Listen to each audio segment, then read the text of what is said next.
Hello बच्चों, welcome back. आपका स्वागत है फिर एक बार आपके अपने यूट्यूब चैनल एनटीआई यानी कि नल टू इन्फिनिटी। आज मैं आपको पूरा नाम बता रहा हूँ, कल हमने आपको नाम नहीं बताया था।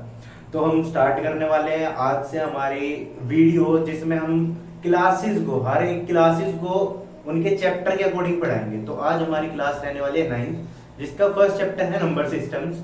अच्छा, उसका हम फर्स्ट चैप्टर का जो फर्स्ट एक्सरसाइज है आज इस वीडियो में कंप्लीट करने वाले हैं। तो चलिए शुरू करते हैं। जैसे कि मैंने बताया कि हम फर्स्ट चैप्टर करने वाले हैं 9th क्लास का, ठीक है, जिसका नाम है हमारा नंबर सिस्टम, है ना। आपने डिफरेंट डिफरेंट टाइप के नंबर्स पढ़े होंगे, जैसे even number, odd number, natural number, है ना। पर हम इस चैप्टर को करने के लिए एक नया नंबर समझेंगे, या फिर जिसको आप पहले से जानते भी होंगे, वो है हमारा रैशनल नंबर, ठीक है। तो रैशनल नंबर क्या होता है? रैशनल जो नंबर होते हैं वो हमेशा पी अपॉन क्यू की फॉर्म में पाते हैं, यानी कि अपॉन में पाए जाते हैं, ठीक है। जहां पर हमारा p जो है वो न्यूमरेटर होता है और q डिनोमिनेटर होता है। अब जो p की वैल्यू होती है वो कुछ भी हो सकती है, p की वैल्यू कुछ भी हो सकती है, पर जो हमारा q है वो कभी भी जीरो नहीं हो सकता है। तो q is not equal to zero. जो q होगा वो कभी भी जीरो के बराबर नहीं होगा, ठीक है। तो ये हमारा रैशनल नंबर होता है, ठीक है। इसको हमें अच्छे से समझ लेना है अगर हमें अपनी एक्सरसाइज करनी है। उसके अलावा अगर हमारा कोई भी गिवन नंबर है, जैसे 1 और 2, कोई भी गिवन नंबर है, अब जो हमारे रैशनल नंबर है वो तो अपॉन में पाए जाते हैं। तो किसी भी दो नेचुरल नंबर के बीच में, होल नंबर के बीच में, किसी भी दो इंटीजर्स के बीच में इन्फिनिटी रैशनल नंबर पाए जाते हैं, ठीक है। हम कितने भी नंबर निकाल सकते हैं, 1 और 2 के बीच में हम कितने भी नंबर फाइंड कर सकते हैं जो रैशनल नंबर होंगे, ठीक। जैसे कि 1 है और 2 है, हमारा जो स्केल होता है उस पे भी यहाँ पर 1.1, 1.2, 1.3 सो ऑन ऐसे होते हैं, है ना। तो हम इन्हें कैसे लिख सकते हैं? 11/10, 12/10, 13/10 एक्सेट्रा। तो ऐसे ही करके हम इन्फिनिटी नंबर फाइंड कर सकते हैं, ठीक है। तो अब हम एक बार अपनी एक्सरसाइज में देखते हैं कि हमें कैसे क्वेश्चन सोल्व करने हैं।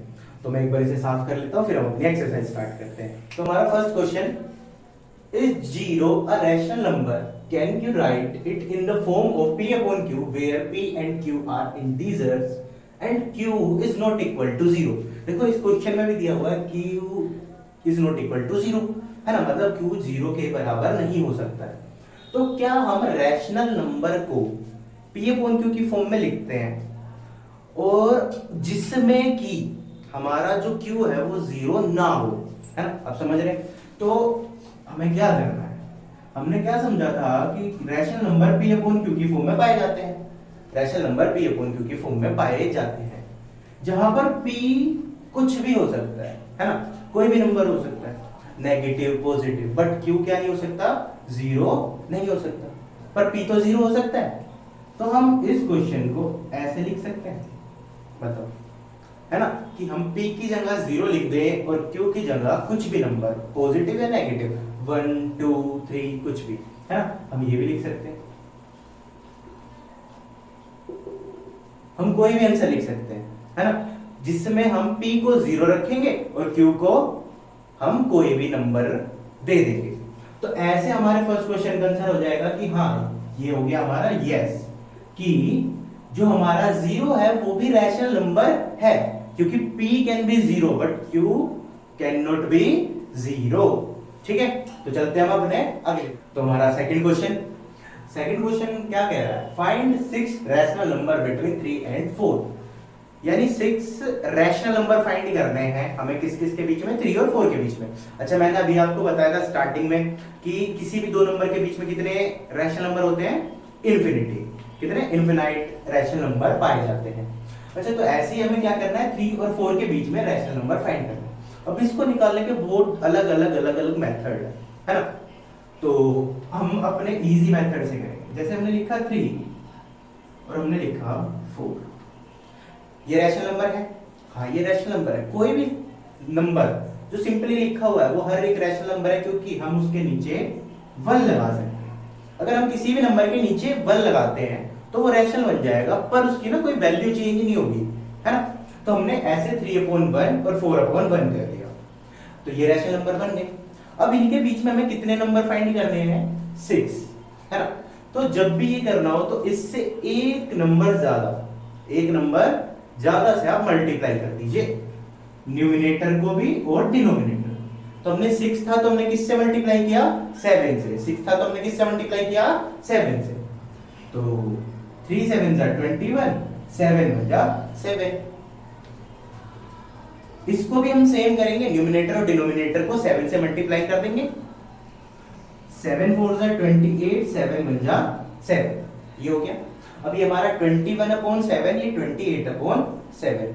एक बात हमेशा याद रखनी है, जब भी ऐसे क्वेश्चन करेंगे हमें हमेशा बेस जो है वो सेम रखना है, दोनों का बेस 7। तो इनके बीच के हम 6 नंबर लिखेंगे, 22/7, 23/7, 24/7, 25/7, 26/7, 27/7। तो देखो 1 2 3 4 5 6, तो 6 नंबर हमने फाइंड कर दिए हैं 3 और 4 के बीच में जो आएंगे, है ना, रैशनल नंबर। तो ये हमारा सेकंड क्वेश्चन था। अब हम चलते हैं अपने थर्ड क्वेश्चन की। तो ये हमारा थर्ड क्वेश्चन है, ठीक है। इसमें हमें find 5 rational number between 3/5 and 4/5, यानी कि 3/5 और 4/5 के बीच में हमें 5 रैशनल नंबर फाइंड करने हैं। अच्छा देखो, इनमें ना हमने क्या दिख रहा है कि इनके जो बेस है ना वो ऑलरेडी सेम है, बेस ऑलरेडी सेम है। तो हम क्या करेंगे, सिंपली ये लिखेंगे। तो ये रैशनल नंबर है, ये भी हमारा रैशनल नंबर है, ठीक है, दोनों हमारे रैशनल नंबर है।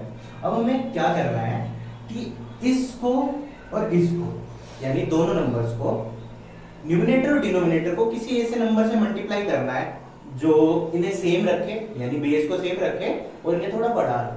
तो ना ऐसे क्वेश्चंस को मैं कहूंगा हमेशा ना ऐसे नंबर से मल्टीप्लाई करो जो राउंड फिगर हो, जैसे 10 100, तो मैं बड़ी वैल्यू मिलेंगी और सेम भी रहेंगी, जैसे कि 10/10, और ये भी सेम।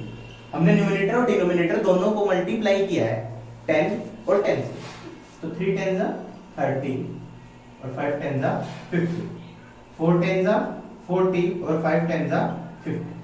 देखो यहाँ पर क्या हो गया कि हमारे नंबर जो थे, जो वैल्यूज थी वो चेंज हो गई है, पर बेस हमारा अभी भी सेम है।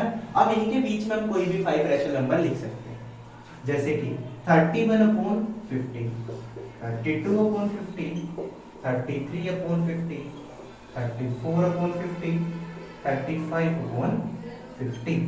ये हमारे 5 रैशनल नंबर हो गए जो हमारे 3/5 और 4/5 के बीच में आएंगे, ठीक है। तो ये हमारा क्वेश्चन नंबर 3 कंप्लीट। तो ये हमारा फोर्थ क्वेश्चन यानी इस एक्सरसाइज का लास्ट क्वेश्चन, ठीक है। इसमें हमें सिर्फ ट्रू फॉल्स बताने हैं, पर उसके लिए हमें थोड़े नंबर्स की जानकारी होनी चाहिए। तो एक बार देखते हैं, यहाँ पर है होल नंबर, है ना, और यहाँ है नेचुरल नंबर। नेचुरल नंबर होते हैं 1 से लेके इनफिनिट, है ना, 1 से लेके अनगिनत तक। ऐसे ही होल नंबर होते हैं 0 से लेके इनफिनिट, यानी 0 से लेके अनगिनत तक। तो अब इस क्वेश्चन में देखते हैं क्या कह रहा है। Every natural number is a whole number, every natural number is a whole number. तो सारे जो नेचुरल नंबर होते हैं वो होल नंबर होते हैं, ये पूछ रहा है। देखो ये 0 से इंफिनिटी है, ये 1 से इंफिनिटी है, मतलब इसमें सिर्फ 0 का डिफरेंस है ना। तो ये कह रहा है कि जो नेचुरल नंबर है वो होल नंबर का पार्ट है, तो हम कहेंगे यस, ये इसका पार्ट है, तो हम कहेंगे ट्रू, यानी कि सभी नेचुरल नंबर होल नंबर होते हैं, ठीक है, ये हमारा ट्रू है। सेकंड देखते हैं इंटीजर्स। इंटीजर्स क्या होते हैं? इंटीजर वो नंबर होते हैं जो हमारे नंबर लाइन पर रिप्रेजेंट किए जा सकते हैं। ये हमारे माइनस इंफिनिटी से लेके प्लस इंफिनिटी तक सारे नंबर होते हैं, ठीक है, माइनस प्लस वाले सभी नंबर होते हैं। होल नंबर आपको पता ही है, 0 से लेके इंफिनिटी तक। तो अब क्वेश्चन क्या कह रहा है, every integer is a whole number, सभी इंटीजर होल नंबर होते हैं?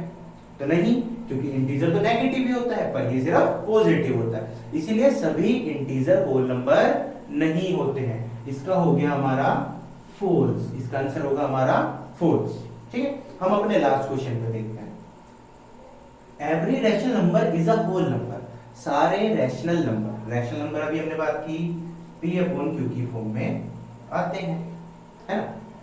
होल नंबर 0 से इंफिनिटी, तो ये P/Q की फॉर्म में, हम होल नंबर को भी रैशनल की फॉर्म में लिख सकते हैं, बट जो हमारे रैशनल है वो नेगेटिव भी हो सकते हैं, है ना, इसीलिए सारे होल नंबर रैशनल नहीं होते हैं।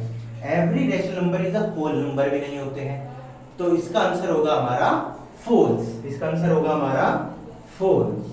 ठीक है, तो ये हमारे लास्ट क्वेश्चन का जो फोर्थ क्वेश्चन है, मतलब लास्ट क्वेश्चन है, उसके तीनों आंसर है ट्रू, फॉल्स, फॉल्स।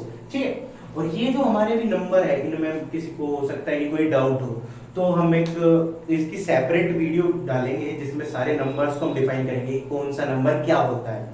ठीक है, तो जब तक के लिए पढ़ते रहें और एंजॉय करें, मिलते हैं आपसे किसी अगली वीडियो में।